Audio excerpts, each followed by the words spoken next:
Imagine stepping into Althorpe House in 1981. Soft music fills the air, chandeliers glow warmly overhead, and descending the grand staircase is a young woman with golden hair, wearing a deep sapphire gown that seems to shimmer with history itself.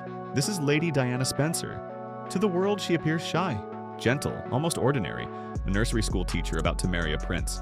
But beneath that quiet grace flowed something astonishing. Diana wasn't simply marrying into royalty. She was royalty, in ways far more dangerous, controversial, and powerful than anyone was supposed to know. Today, we're uncovering the bloodline secrets buried for centuries, revelations so explosive they were carefully erased from official records. Before we begin, hit like, subscribe for more hidden history deep dives, and tell us in the comments where you're watching from, because this story spans continents, dynasties, and half a millennium of secrets. Diana was never a commoner. The fairy tale says Diana was a lucky outsider who captured Prince Charles' heart. The truth is far more unsettling. The Spencer family traces its lineage through over 500 years of uninterrupted English aristocracy, longer and purer than the Windsors themselves. While the royal family adopted the name Windsor in 1917, to distance itself from its German roots, the Spencers remained deeply embedded in England's oldest bloodlines. In fact, Diana's ancestral claim to the English throne was, genealogically speaking, stronger than Charles' own. But that's only the beginning. The royal blood that was erased. Hidden inside Diana's family tree are multiple illegitimate children of English kings. Royal bloodlines deliberately removed from succession through political manipulation. One name stands out: Henry Fitzroy, the acknowledged illegitimate son of Henry VIII. Unlike other royal bastards, Fitzroy was publicly elevated, given titles, and treated almost like a legitimate prince. When he died young in 1536, history assumed his bloodline ended. It didn't. Those Tudor genes survived quietly, passing through aristocratic families for generations, until they re-emerged within the Spencer lineage. And Fitzroy wasn't the only Tudor ghost in Diana's DNA. The Mary Boleyn connection.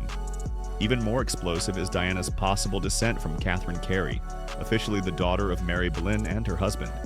But timing tells another story. Catherine was born in 1524, at the height of Mary Boleyn's affair with Henry VIII, years before Anne Boleyn captured the king's attention. Historians have long suspected Catherine was Henry's biological daughter. If true, that means Princess Diana carried Henry VIII's blood directly.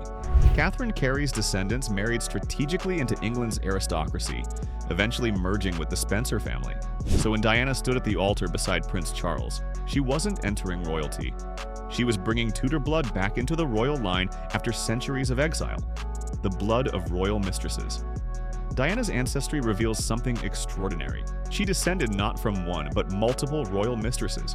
At least 4 of her documented ancestors were lovers of reigning monarchs, including 3 linked directly to Charles II, the most notoriously promiscuous king in British history.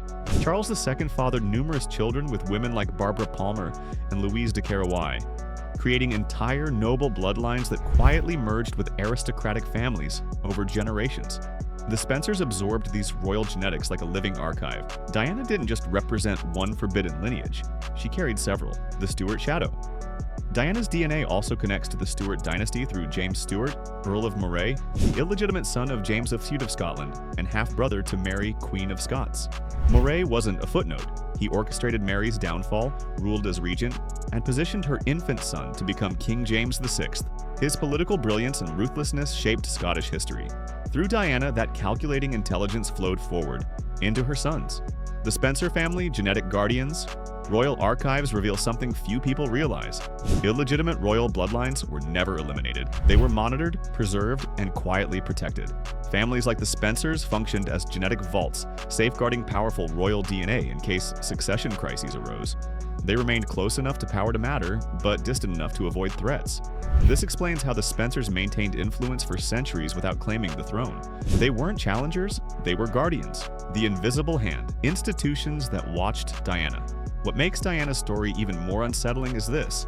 Her bloodline wasn't just known to royal genealogists. It was known to institutions far older and quieter than the modern monarchy. For centuries, elite families like the Spencers existed under silent observation. Not surveillance as we imagine it today, but scholarly monitoring, family trees updated, marriages logged, genetic traits tracked.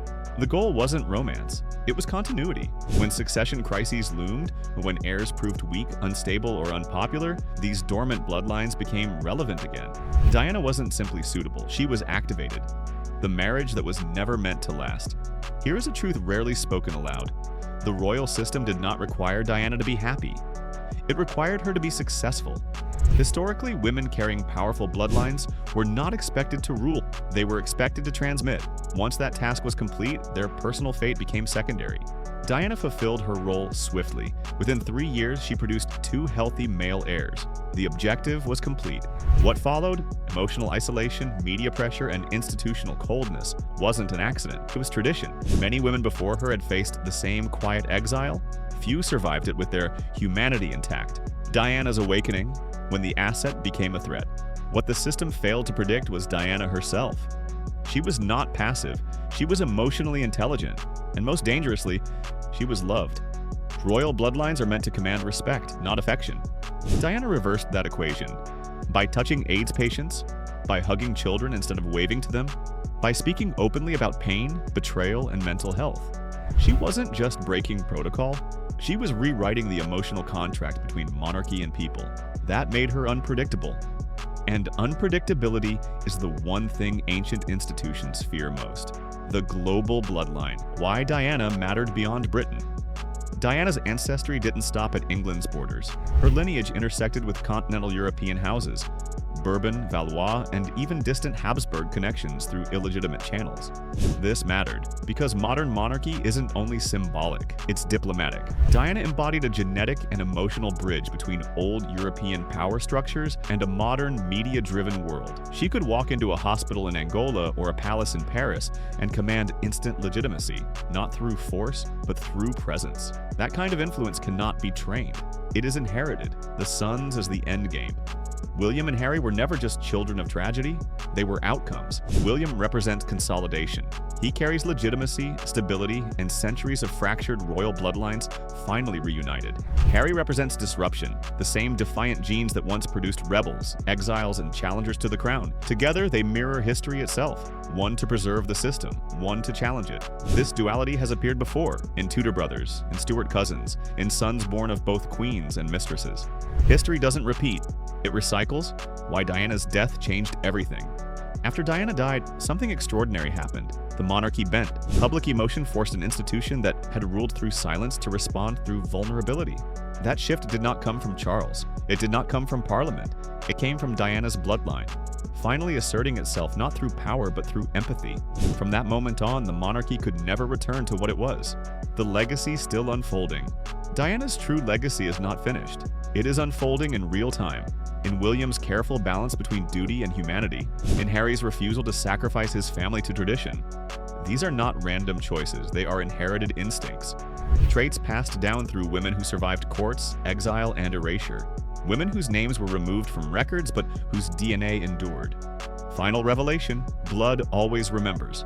Empires fall, crowns are renamed, records are rewritten. But blood remembers. Princess Diana was not an interruption in royal history. She was a correction, a restoration of lines once cast aside. A reminder that the monarchy's future did not lie only in crowns, but in conscience. So when history speaks of Diana, do not remember her only as the people's princess. Remember her as the woman whose blood quietly reshaped the crown. Because some legacies are not worn, they are inherited.